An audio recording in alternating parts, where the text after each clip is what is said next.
मी चैताली। आज आपण आलो आहोत चिंचवड विधानसभा मतदारसंघातील चापेकर चौक या परिसरामध्ये। येथील जे स्थानिक नागरिक आहेत, मतदार आहेत, त्यांच्याकडून आपण जाणून घेऊया त्यांच्या मनातील आमदार हा कोण आहे। 3 उमेदवार आहेत। महायुतीकडून शंकर जगताप आहेत, महाविकास आघाडीकडून राहुल कलाटे आहेत, तसेच अपक्ष उमेदवार भाऊसाहेब भोईर आहेत। काय वाटतं तुमच्या समस्या हा कोणता उमेदवार सोडवू शकतो? बीजेपीचा उमेदवार म्हणजे महायुतीचे शंकर जगताप। कोणत्या समस्या आहेत अशा प्रलंबित तुमच्या आतापर्यंत सोडवल्या गेल्या नाहीयेत असं वाटतं तुम्हाला? अपेक्षेकडून बघता तुम्ही शंकर जगतापांकडे? हा, त्यांच्याकडे आता आमचं कसं छोटासा व्यवसाय असतो, आम्हाला वेगळ्या ठिकाणी जागा वगैरे त्यांनी द्यावी। आम्हाला जे कॉर्पोरेशन वाले जे त्रास देतात तो त्यांच्याकडनं सोडवला गेला पाहिजे, एवढीच अपेक्षा बघते। कोणता त्रास होतो तुम्हाला? आता हे आपण दुकान वगैरे लावलेलं आहे, ते दुकान लावल्यानंतर ते कॉर्पोरेशन वाले आले की ते उचलायला लावतात। आता आमच्यासारख्या वयस्कर व्यक्तीला कुठे जायचं, म्हणून आम्ही त्या एवढीच अपेक्षा त्यांच्याकडनं, त्यांनी एवढे सोडवलं तरी आम्ही म्हणजे त्या गोष्टीने समाधान। तर बीजेपीचा उमेदवार म्हणून तुम्ही शंकर जगतापांकडे बघतोय आणि बीजेपीचं सरकार करेल काहीतरी अशी आशा बाळगतो। नाही, परत त्यांना निवडून द्यायचं याच्यासाठी, कारण की माझा दुसरा उमेदवार आहे। आम्हाला तर खरं मनसेलाच निवडून द्यायचं होतं, पण मनसेचा उमेदवार इथे नाहीये। आम्हाला राज ठाकरेच पाहिजे। राज ठाकरे असले, आता बघा सगळ्यांना दिलेली संधी, राज ठाकरेंना दिलेली नाहीये। राज ठाकरे दिले, आता त्यांनीच आता उमेदवार नाही दिला। हा, म्हणूनच आम्हाला बीजेपीला द्यायचं। जाहीर पाठिंबा ज्या विभागामध्ये, ज्या मतदारसंघामध्ये त्यांचा उमेदवार नाही याचं स्पष्ट आहे की त्यांचा हे जे 3 उमेदवार आहेत त्यांना त्यांचा पाठिंबा। हा, म्हणूनच आम्हाला खरं ऍक्च्युअली मला राज ठाकरे यांनाच मतदान करायचं होतं यावेळेस, परंतु आता त्यांचा उमेदवारच नसल्यामुळे आम्हाला जगताप यांना मतदान करणार। प्रश्न आमच्या घरातला मेन आहे की आज आम्ही 30 वर्ष झाला धंदा करतोय रोडवर। आज एक बी उमेदवार आला नाही की बाबा तू रोडवरच का धंदा करतोयस, तुला दुकान का घेणं झालं नाही का, तुला पालिकेतर्फे एखादा 2 गाळे काढून देऊ, तिथं तुला 2-5 रुपये भाडं चालू, पालिकेला बी होईल, आम्हाला बी होईल, तुमचं बी पोट व्यवस्थित भरता येईल, असं कुठलाच उमेदवार आतापर्यंत बनला नाही। आणि नुसतंच म्हणतात इलेक्शन आलं की विकास झाला, कुणाचा झाला आणि कुणाच्या खिशात विकास झाला हेच कळत नाही आम्हाला। आम्ही रोडवरचं पोट भरायचं ते आमचं आतापर्यंत केलेलंच नाही। आज 30 वर्ष आम्ही धंदा करतोय। 30 वर्षामध्ये एखादा माणूस रिटायर होऊन घरी लाखो रुपये घेऊन येतोय, पण आज आम्ही नाही शिकलोय, आमच्या बापांनी शिकविलं नाही म्हणून काय गुन्हा झाला का? सुद्धा पोट भरू देत नाहीयेत।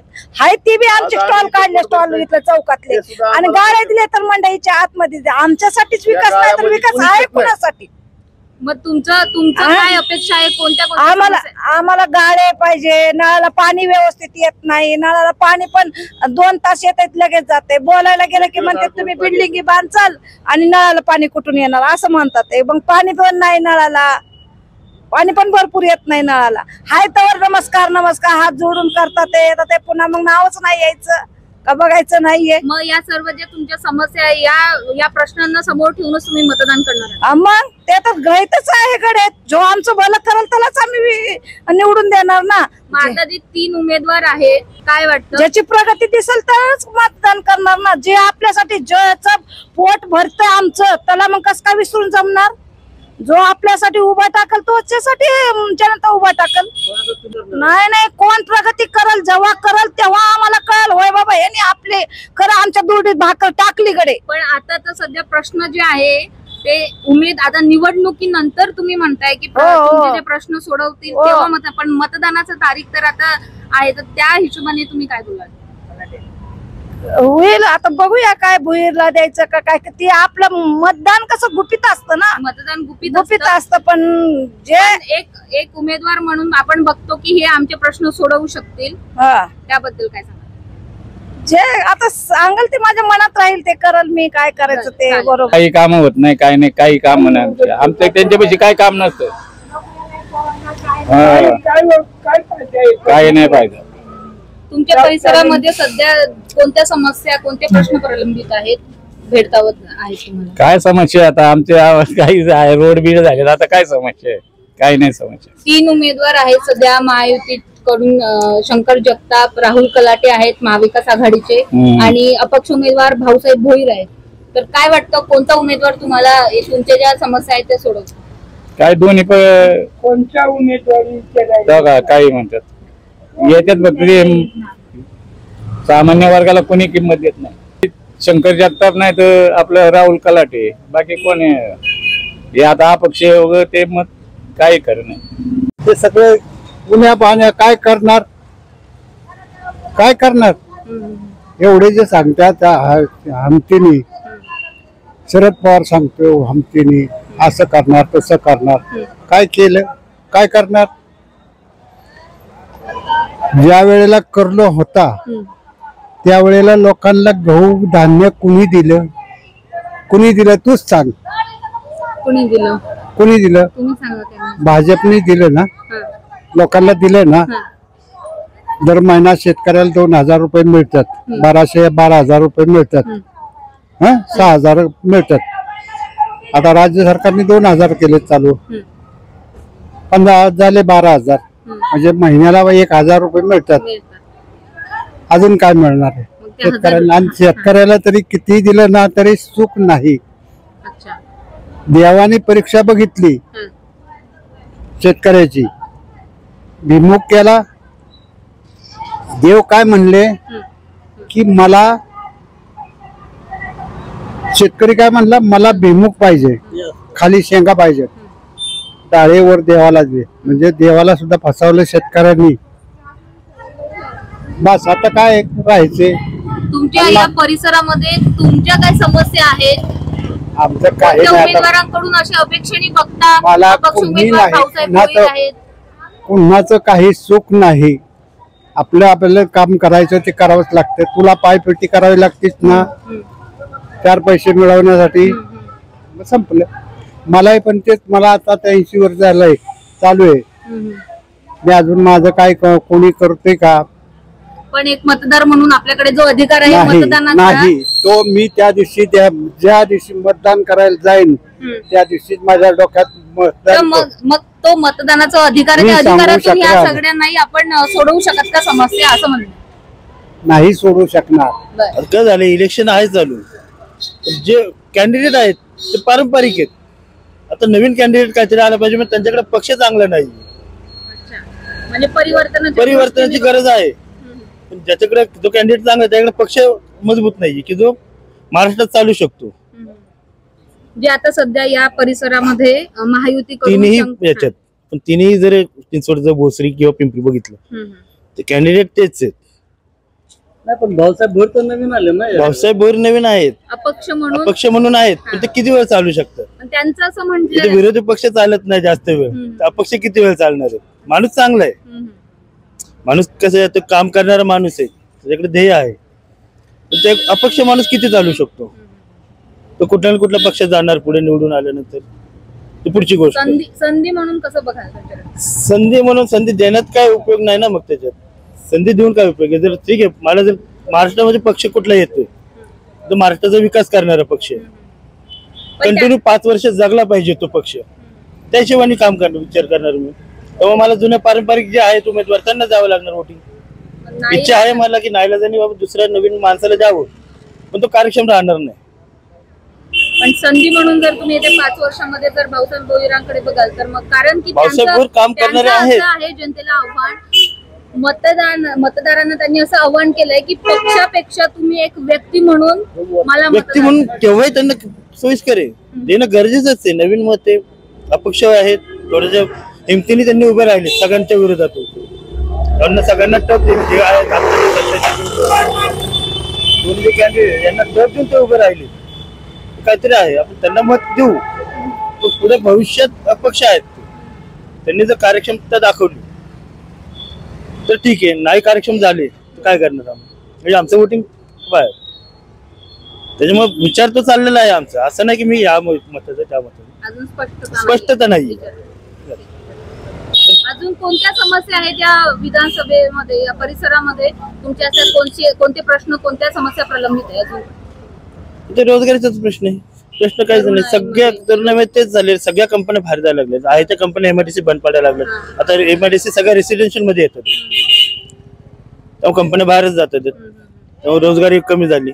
आता जिथं मला पगार 20,000 होता, आज बाहेरून माणूस येतोय तो 10,000 15,000 तिथं काम करतोय.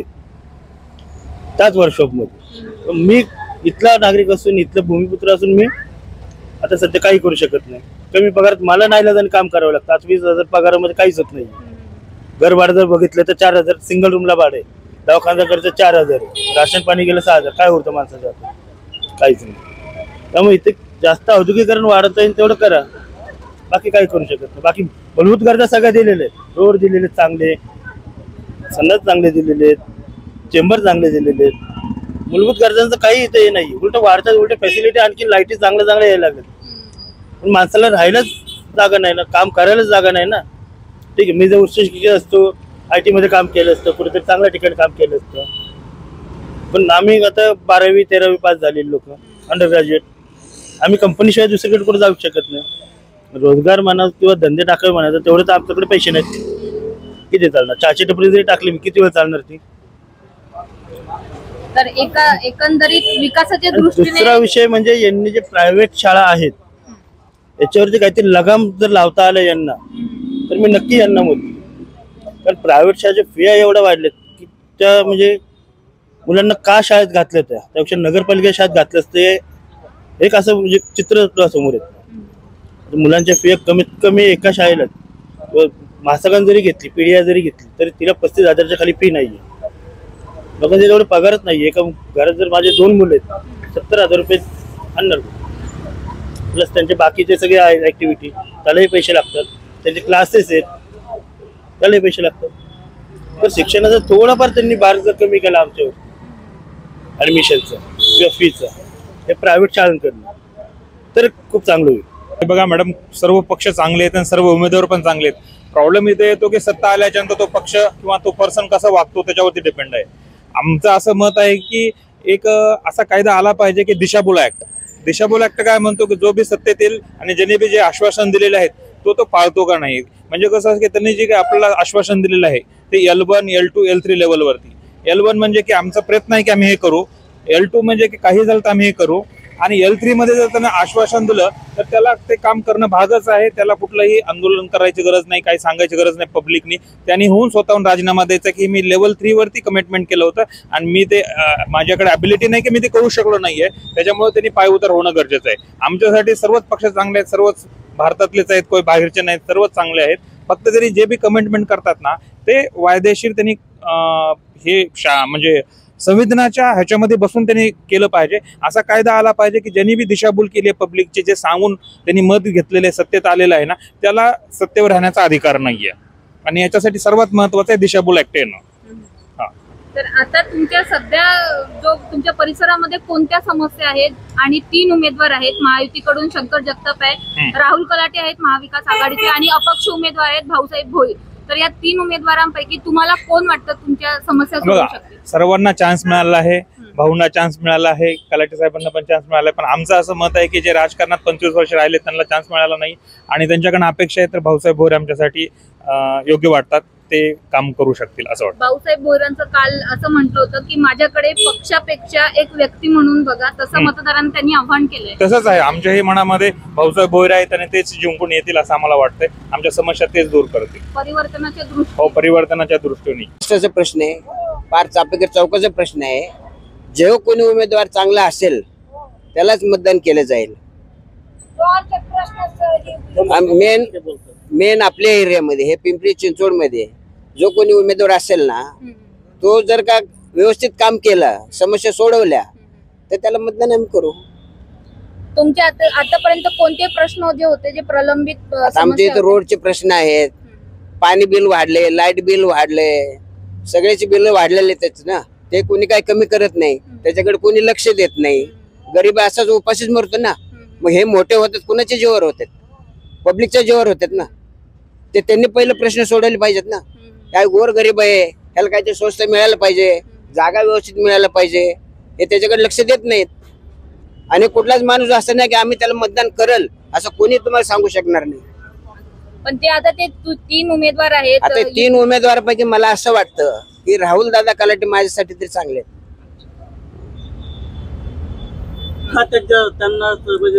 ती व्यक्ती चांगली आहे. आज 25 वर्ष झाली ती झटते आहे पिंपरी चिंचवडसाठी. तर माझी इच्छा आहे की त्याला मतदान करायला पाहिजे. भाऊसाहेब भोईराबद्दल काय? तसं काही सांगू शकत नाही आम्ही. एकाबद्दल सांगू शकतो, तिघाविषयी काही सांगू शकत नाही. तिघं 3 एरियाला राहतात. आलं लक्षात? आमच्याच एरियाला राहतात, ते पण आमच्याच एरियाला आहे. पण आमची इच्छा असे की त्याला त्यांनी निवडून यावं. त्याचे कष्ट खूप आहेत. 25 वर्षाचा माणूस झटतोय तो आज. हे दोन्ही व्यक्ती चांगले आहेत, भाऊसाहेब भोईर पण आणि कलाटे पण. तर तिघे जण उभे इथं.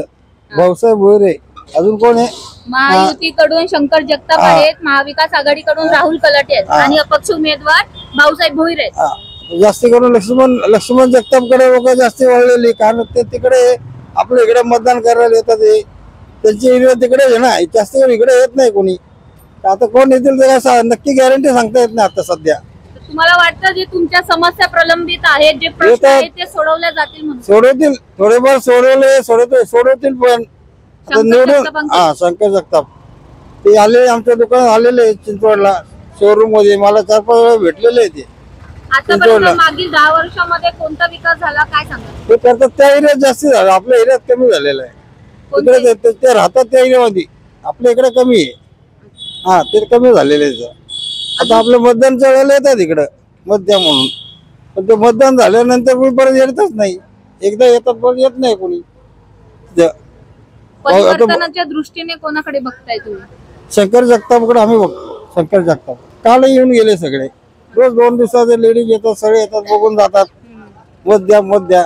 आता मत द्यायचं कोणाकोणाला द्यायचं? मत देणार कोणाकोणाला? तुमच्या ज्या समस्या जे उमेदवार सोडवतील त्यांना तुम्ही आता काय झाले तर बघू, आता कळेल ना. निवडून आले सोडवतात नाही सोडवत ते आपल्याला नंतर कळेल. कोणत्या समस्या आहेत जे भेडसावत आहेत तुम्हाला? काय नाही, आता सगळं चाललंय तर बरोबर चाललंय. आता चाललंय तर बरोबर आहे. काल मोदी आले होते, 1.5 तास रस्ता बंद होता. काय करणार, सगळे बोर्डच होते.